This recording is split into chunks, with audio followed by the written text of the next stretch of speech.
welcome to this edition of Conversations with here on CUTV. I'm your host, Gary Smith, and I'm beyond thrilled to have on the show today a personal favorite of mine, and I follow their stuff and his stuff all the time, the COO of Out of the Park Developments, Rich Grisham. Rich, thank you for taking some time and out of your busy schedule to join us and talk a little bit of Out of the Park baseball.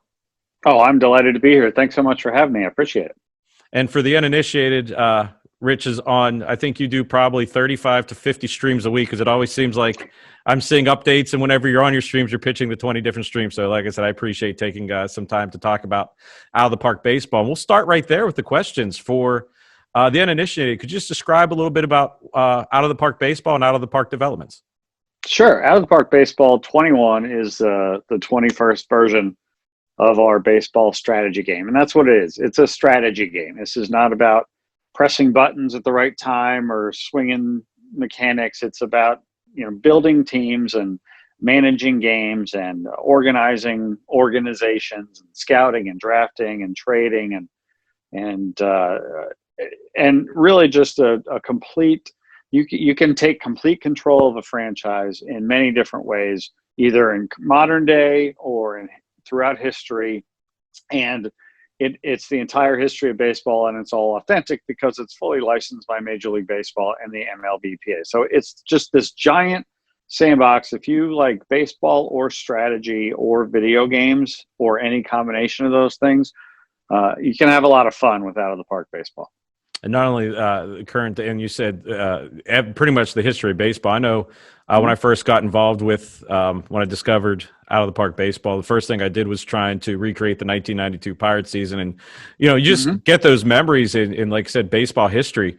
But just talk a little bit about and explain how you ended up in your position, because I think you might have probably one of the top 3 or 4 jobs in the world. So what's a little bit of your background, and how did you get to be the COO of Out of the Park Developments?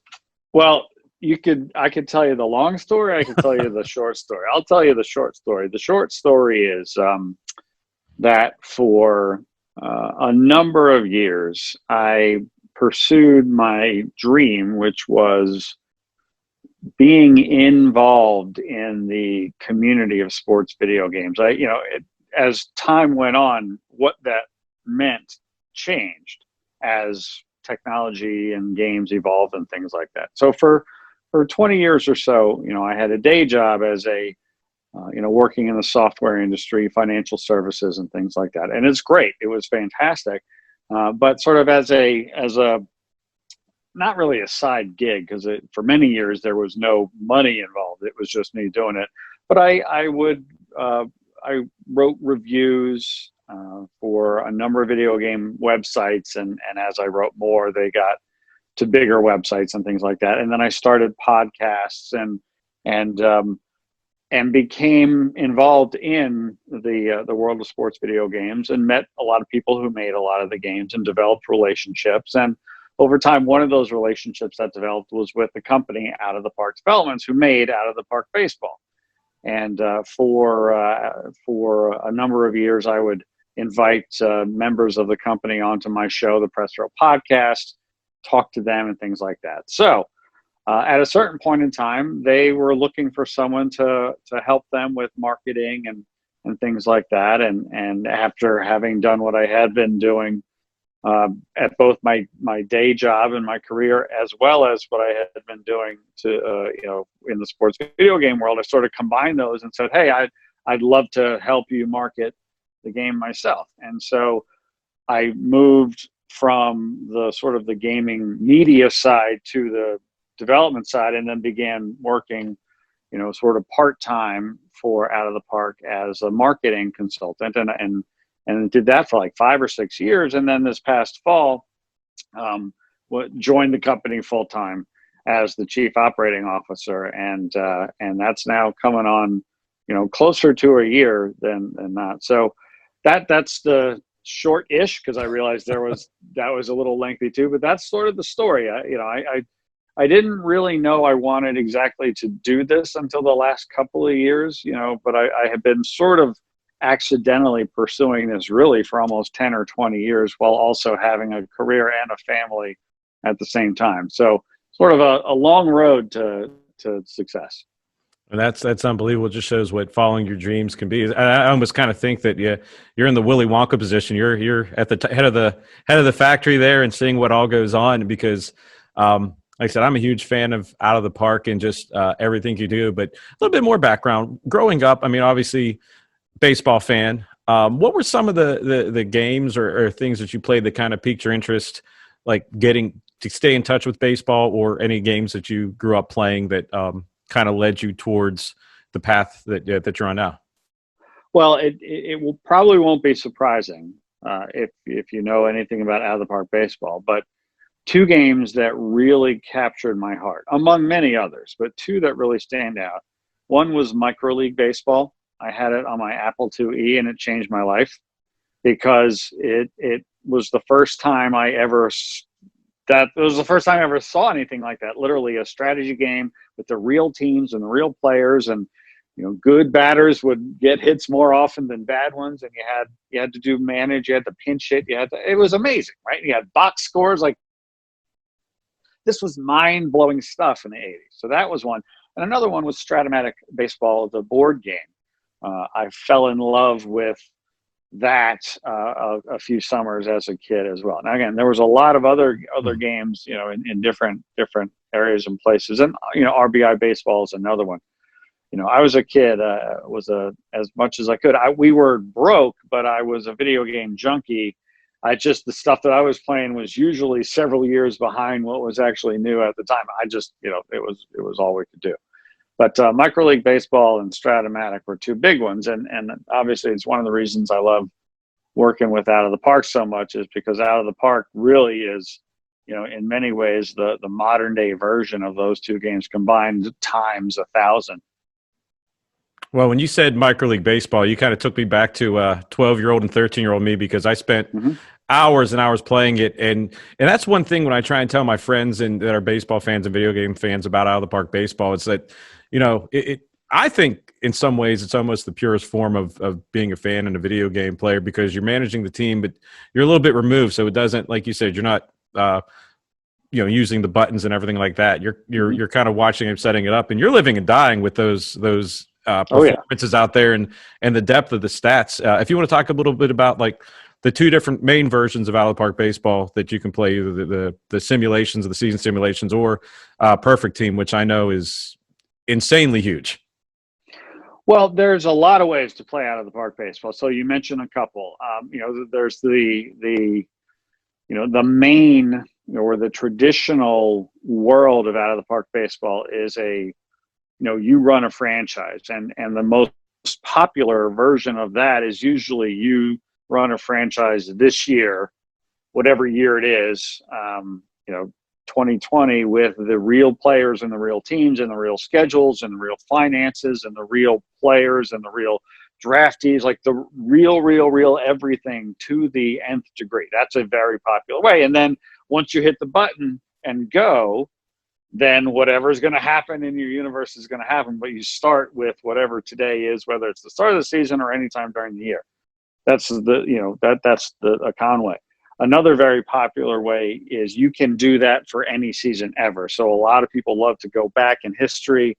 I'm a Mets fan. I love to go back to 1969 and just play with that team and see how successful, or in my case, much more often unsuccessful, I will be with that team. Or go to 1986, and I usually can't even screw up 1986. That 86 Mets team is so good, I don't even screw it up, which is saying something.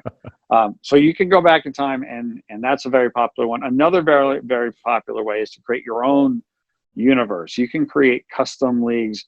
And when I say custom, I mean anything you can think of can be modified, whether it's the number of teams, or whether it's current players only, or whether you do a complete fantasy draft, or whether you can have anybody from history, or whether you can, like, you can go crazy with that. So there's a whole area there. And then Perfect Team, which is what you mentioned, which is a persistent online world, which is really its own unique language and meta and community, which has become very popular and has really changed the game in terms of how many more people play our game every day. There were always a lot of people who did that, but they didn't do it together. I mean, there were plenty who did, right? Because we have online leagues, for example, that you can play with your friends. But the number of people that were doing it that then came together to talk about it has risen exponentially since Perfect Team was created. So it's a world where you get your own baseball team that you create and name and design your ballpark and your uniforms, and you can go as super detailed or just hit the button and move forward, whatever you want, doesn't matter. And then you get these digital baseball card packs with player cards, and you get enough to where you can start a team and field a team, and then there's all these levels. So as your team accomplishes things on the field and gets you currency to get more cards, you can build your team up. And it's a whole universe, again, in language and community that is so much fun.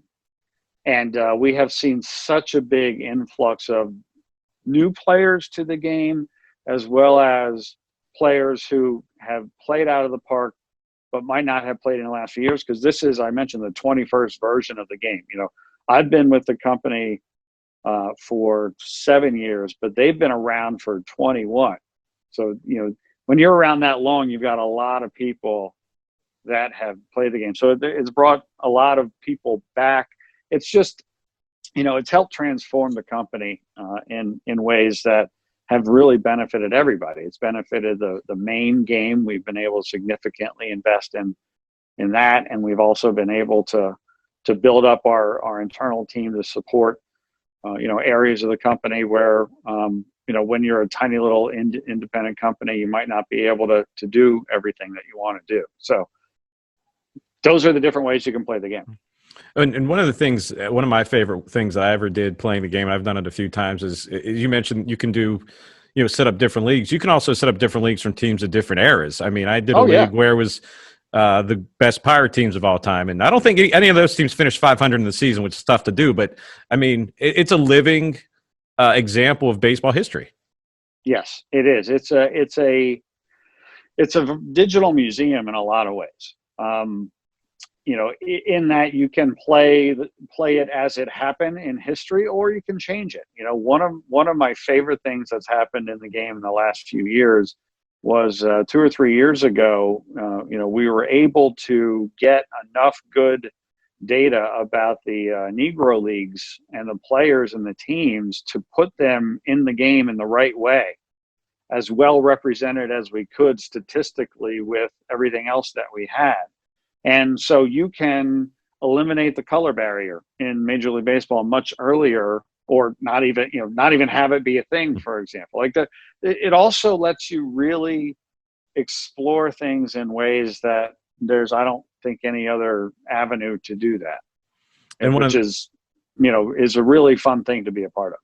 And one of the amazing things with that is, you kind of touched on it briefly, but the community, I mean, the community of fans and players, you go online to the forums, and I mean, dedicated, but not only that, the company is very responsive. I mean, I've seen several times that there's been discussions or ideas, and the Out of the Park's implemented those. Oh my gosh, yes. The community, and it's been this way since way before I got here, right? So I'm not taking any credit for this. The community is absolutely the reason that we are here. And there's no other way around it, because the community, I mean, virtually everything you see in Out of the Park Baseball 21 has come from the community at this point, right? Because, again, we've been around for 21 years, me for 7 of that. You build up so much, so many relationships and people who provide you with feedback year after year after year. So the community drives the bus, and always has. And it's one of the benefits of being a very small company, is that we are able to interact very directly. We have several avenues. It's actually become more challenging recently as we've had so many more people join the community. But we have a very active Discord. We have very active forums. those are the two places where we interact the most. Yeah, we're there. There's feedback in the main game. You know, we have our community. You know, even we'll curate content for our perfect team mode. It's an unbelievable collaboration we have with our community. And again, it's over 20 years. It's an amazing thing. It's really unique in from where I've been. I've never seen anything quite like it, and it's really it's an amazing thing to behold. Well, I know I've been caught sometimes looking at the forums, and it seems like time has. I think I've been there for 5 minutes, and I've been researching like what somebody's franchise and Washington with the best AAA teams have been. So that's amazing. And little jumping off point there, you said influx of new players. Obviously, we're speaking in July 2020, and for people watching this in the future, you'll read in history books how crazy 2020 was. But you and your company have done a lot of amazing things to try and give people currently the appetite for baseball. If you want to talk about some of those collaborations and leagues and tournaments that you've done with different partners, we would love to hear it, because virtually watching some of these tournaments play out has just been great as a baseball fan. Well, first of all, thank you. The incredible challenge of the coronavirus has obviously thrown a wrench into every aspect of life everywhere. What's interesting is that we didn't really change anything with the approach to the game or marketing, or we didn't alter it in any way, because we didn't really have to. I mean, the game, it's a baseball game. It's just about making people aware of it. And even the collaborations and the tournaments that we did weren't really because of anything. They were already sort of planned and were happening anyway, but they certainly did get a lot more attention because without baseball being played. So yeah, it's been a tremendous. We partnered with Major League Baseball on 2 different dream brackets. The first dream bracket were all-time franchises chosen by MLB.com writers, and then we put them into a tournament in a custom tournament out of the Park Baseball 21 and ran it. And it was broadcast on MLB.com's Twitch channel. And then we did a second dream bracket where we took 64 of the best teams since World War II and put them in a tournament along with some all-time teams from the Negro Leagues as well. We were able to get a few of those in there. And again, this was all chosen by MLB.com. And that was all, played out in videos, and the box scores and game logs are all there. Well, that's been amazing. The Athletic, actually, we helped, put the infrastructure in for them to run an online league with all 30 of their beat writers managing the teams that they write about in an online league in the 2020 season, as it should have been, the schedule and all of that, and the players and the real majors and minors. So that's been going on. And if you go to the Athletic, they have a whole section dedicated to that. It's been amazing. Baseball Reference, the coolest for a baseball fan, the coolest part of the internet, because you talk about going down a rabbit hole. You go down a rabbit hole of Baseball Reference. They asked, and we said, of course, if they could run a simulation of the 2020 season and post the results and the updates every day as if the season had happened. So baseballreference.com is using that, is doing that with us. And those are just a few examples. There's others as well. It's just been, it's been in a unfortunate situation. It's been nice that we've had some people tell us, hey, this is cool. Thank you for doing this. I mean, we didn't do it because of it, but it's been nice to have people say that, in a little tiny way, we helped a little bit during this time. Oh, it's unbelievable to watch, because I know, like I said, I'll zone out and play for 2 hours, and you just forget about everything. You're just concentrating on, okay, do I want to trade Jameson Taillon for 3 prospects, and can I get one more prospect? And then, like I said, you're living and dying through those transactions. But you mentioned World War II, and I don't know if we talked about – I know we talked about baseball history, but, it's not just the majors. You have the mine pretty as far back as you can, full Mm-hmm. minor leagues in there. Absolutely. Yeah. Every player who's ever played, every team who's ever been on the field, we have in both the major leagues and the minor leagues. And not only do we have that, but there are tons of international leagues, right? So we have the Korean leagues, we have uh, all the Japanese leagues, everything. There's so much, and it's all accurate. I mean, we don't have we have people who help us with the rosters and things like that, especially with some of the international leagues. So with the major leagues, we have actual data, data feeds, official data feeds. With the international leagues, it's more crowdsourced, but it's still like accurate because we have people who help us do these kinds of things. So there's so many teams, so many players, and it's one of the reasons that I've been so happy to work, for the company, because when you're able to it's easy to get behind something that's so well done, right? It was like this when I got here, so my job has really been just to make sure that we can just grow and make more people aware of it, because there's so much in it, and there's so many different ways that you can play. Well, the thing that blew me away right away was the attention to detail. You can tell it's crafted with love. Well, like I said, we're located right between Pittsburgh and Morgantown, and we have an independent league in Washington, PA, to watch the Washington Wild Things, and it's the Frontier Leagues in the game. And I was checking through. It's one thing to have, every correct team in there, but the history, and you have there's only one player that had a jersey retired, and it's in there with his stats, and it's just unbelievable the depth that the research and the care that the team does. Well, and it's a credit to the team, and it's a credit to the community, right? Like, this is a group effort, and that's part of what I feel like I'm repeating myself, but it's important to understand, like, it's not just us, it's us and the community. Over the course of 21 years, we've created this incredibly special group of people that support us and support the game and support the community. One of the other things that I talk about so often on our streams is we have had so many more new people come into the community in the last year and a half. The community has been very welcoming, because out of the park baseball, because it is so big, it can be intimidating to somebody, especially who's never played it.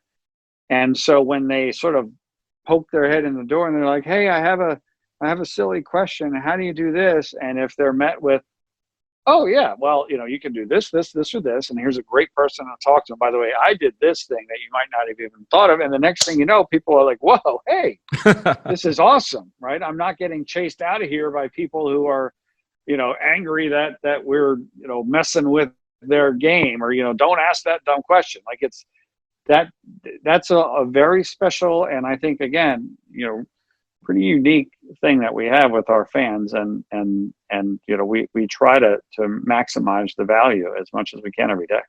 And talking about the fans, you do a lot of hard work. I know we're coming close to the end of our time here, but where can the fans hear you? Like I mentioned before, it seems like you're on the internet more than maybe anybody else in the world, because you're doing a bunch of streams and podcasts. But just tell the people where they can find the information and follow everything that you do. Well, there's a lot of different ways. The easiest thing to do is to just, if you like live streams, we're on Twitch these days, twitch.tv/OOTP Developments. We're there 7 days a week. Not me personally. I do 2-3 nights, sometimes 4. It all depends on what's going on. We have some regular programming, and we also do some additional programming as when we can. And we've just started a couple of new shows, and we're also continuing some long-term shows. So they're every night, and it's a great community. That's on Twitch. Everything that we do video-wise is also on our YouTube channel. So youtube.com/OOTP Development. So if you're on the video side, that's where you find us. We do have our own podcast, a weekly podcast on Apple Podcasts and Spotify and Google Play. It's called Out of the Park Now, or OOTP Now. And that comes out usually every Tuesday. So that's something that we do. We have a very active Discord. that's where a lot of the real-time conversations happen. So if you're a Discord person, it's discord.gg/OOTP. We have very active forums. Our website, ootpdevelopments.com, is how to get to all of those. We are active on Facebook. We are active on Twitter, pretty much Instagram. These days you kind of got to be everywhere. So we're everywhere that we can be. Most places where people spend time digitally, I shouldn't say most, a lot of places where people spend time digitally, you'll find us out there. It all depends upon what you're looking for: video, audio, text-based interaction, but we got you covered in all those areas. Yeah, definitely touching all the bases where you can find. I implore people, like I said, if you're a baseball fan or video game fan or both, to check out of the Park Baseball. It's an amazing simulation. Rich, before we let you go, I got one final fun question for you, and it's something I was thinking. I actually just came up with it about 5 minutes before you jumped on the Zoom call. But obviously, video game player for years, baseball player or fan for years. Playing any baseball video game, there's always like one or two players that stand out. Who's your favorite all-time, personally, player that's ever been in a video game for you, for one of your teams, or maybe that has ended a season for you on the other end with a 5 home run, 12 RBI Game 7 performance? Well, I'll tell you this, and I'm not just saying this. I'm not just saying this because it's today, right? But I'm going to try to pull up the data right here. If you give me about 30 seconds, because no problem. Because I'm in a online league. Here we go. So I'm in an online league right now and Out of the Park, and it wasn't my idea, but somebody said it. I'm like, absolutely. And we started with 1986. So I'm like, I'll be the Mets. And that's fine because other people want other teams. There's the Cardinals. We got the Red Sox. We have like 5 or 6 guys in this online league. So it's near the end of the first season, 1986 for the Mets. And for the season, my Dwight Gooden this season in Out of the Park Baseball 21's version of 1986, he's 26-2 with a 2.15 ERA. And he is the MVP and the Cy Young. So that's my answer, because I've never had that I can remember, a video game performance quite like that. That's pretty good. And I tell you what, that is unbelievable. The funny thing is, the 86 Doc Gooden probably wasn't that far away from that record. That was an unbelievable team. Well, 85 Gooden was the real deal. Mm-hmm. 86 Gooden was less than 85 Gooden. And I guess, depending upon where this sort of got started or where it didn't get started or what the settings were, it feels like 85 Gooden in my 86, Mets online league. But you know what? We won the division going away, as you would expect. So I'll take it. I won't complain. Hey, that's a win for, like I said, for the Mets. I know you're a huge Mets fan. And Rich, thank you very much for taking this time. This has been wonderful. And like I said, I have a passion for the game. I'm trying to get some of my friends to join. And I think hearing everything you and your team do, and the other thing too, it's the squad and the team and the community just so welcoming and just out there trying to make it the best. And I think you said it the best. It's a digital baseball history that you can play with. You can go in there and play with Babe Ruth and see how he does against Doc Gooden of 85. That's exactly right. You can totally do it. You can do it one time. You can run it 1,000 times in a second and see what would happen.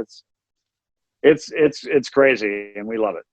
Well, Rich, thank you very much, and I'll be sure to keep listening to all the podcasts. And like I said, I implore all our fans out there and our viewers to check that stuff out too. So for Rich Grisham, I'm Gary Smith. You're watching Conversation With right here on CUTV.